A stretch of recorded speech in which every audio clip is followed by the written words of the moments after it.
Hello students, today we are going to discuss about Spenserian stanza. This stanza has been named after the poet Spenser. He used this stanza in composing his poem The Fairy Queen.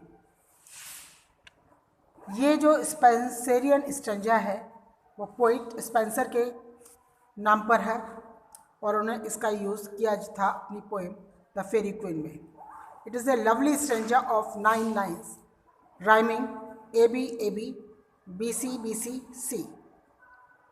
ये बहुत प्यारा सा stanza है जिसमें 9 lines होती हैं और जिनकी राइमिंग स्कीम है AB BC BC C.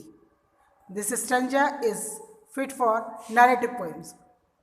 जब हम कोई पोएम लिखते हैं जिसमें नरेशन होता है उसके लिए ये स्टेंजा काफ़ी अच्छा होता है, उसमें यूज़ किया जाता है. This stanza was a most outstanding contribution to English poetry. English poetry के लिए ये स्टेंजा का काफ़ी योगदान रहा है.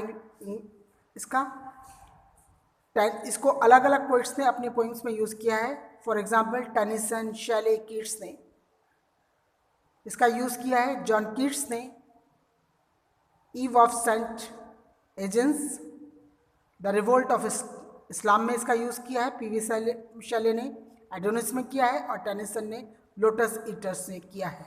तो स्पेंसर स्टेंजा के बारे में आपने पढ़ लिया. अब हमारा नेक्स्ट आता है subjective and objective prose. Prose क्या होती है जिसको हिंदी में हम कहते हैं गद्य. तो in English language prose has been taken from the Latin word prosa means a direct speech. English language में प्रोजा शब्द जो है लैटिन भाषा के शब्द प्रोजा से लिया गया है जिसका मतलब है डायरेक्ट स्पीच, सीधी बात करना. It is not in the verse form, ये कविता की फॉर्म में नहीं होती. In ordinary language is used and ordinary language is used in this. इसमें सामान्य भाषा का प्रयोग किया जाता है. अब दो तरह की हमारे पास प्रोज होती है, एक सब्जेक्टिव प्रोज और एक objective prose. Subjective prose is based on one's opinions, beliefs, desires, feelings and discoveries. Subjective prose जो आधारित होती है किसी के विचारों पर, विश्वासों पर, इच्छाओं पर, फीलिंग्स पर और जो वो खोज करते हैं. इसका एग्जाम्पल हमारे पास है. चार्ल्स डिकेंस ने एक बुक लिखी है एसेज ऑफ इलिया. तो इसमें an opinion column is for a newspaper.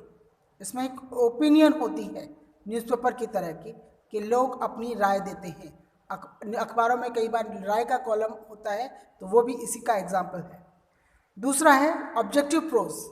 It is based on evidences of fact, statistics, research etcetera as Thomas More's. हाँ, तो इसमें ये तथ्यों के ऊपर बेस्ड होता है, आधारित होता है, जो हम सांख्यिकी में लेते हैं, रिसर्चेज में लेते हैं. जैसे कि अब हमारे पास एग्जाम्पल है टॉमस मोर्स ने यूटोपिया इसके बारे में लिखी थी, इसी तरीके से लिखी थी. It represents information to the audience. ये ऑडियंस को इंफॉर्मेशन देती है किसी चीज़ की, जैसे कि न्यूज़पेपर रिपोर्टर्स देते हैं. So subjective writing is opinion based and while objective writing is fact based. तो सब्जेक्टिव और ऑब्जेक्टिव राइटिंग के बारे में, प्रोज के बारे में आपको पता चल गया. सब्जेक्टिव में हम एक तरह की रिपोर्ट्स देते हैं और ऑब्जेक्टिव राइटिंग में हम जैसे न्यूज़पेपर में